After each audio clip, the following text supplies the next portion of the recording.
বাংলাদেশের নতুন পদক্ষেপ, গুমবিরোধী আন্তর্জাতিক সনদে অন্তর্ভুক্তি। সালমান এফ রহমান ও আনিসুল হকের রিমান্ড মেয়াদ বাড়ল আরও 5 দিন। ইউনাইটেড কমার্শিয়াল ব্যাংকের গোপন ইতিহাস। ফেনীতে বন্যার পর পানিবাহিত রোগের আক্রমণে বিপর্যস্ত জনজীবন। পিপি হিসেবে নিয়োগের 24 ঘণ্টার মধ্যেই ইস্তফা দিলেন এহসানুল হক সমাজি।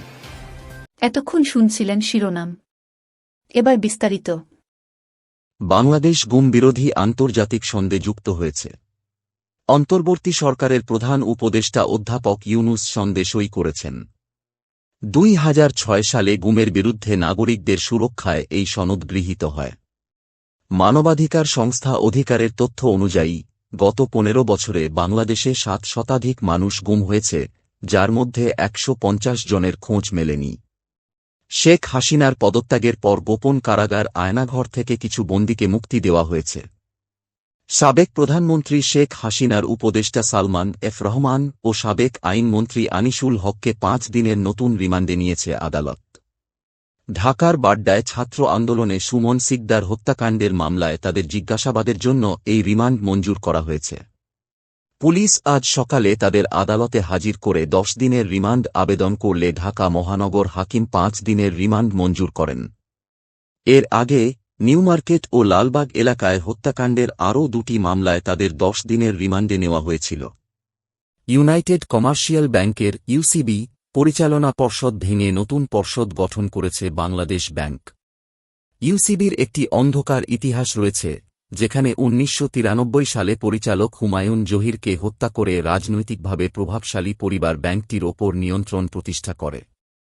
সাবেক ভূমিমন্ত্রী সাইফুজ্জামান চৌধুরীর পরিবারের নেতৃত্বে বিভিন্ন সময়ে অস্ত্রের মুখে পরিচালনা পর্ষদ দখল করা হয়। 2023 সালে ইউসিবির খেলাপি ঋণ 2,500 কোটি টাকা ছাড়িয়ে গেছে।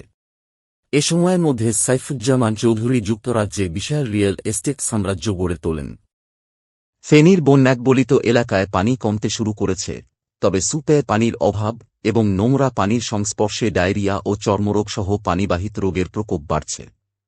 অস্থায়ী স্বাস্থ্য শিবিরে স্ক্যাবিস রোগে আক্রান্ত শিশুদের চিকিৎসা দেওয়া হচ্ছে।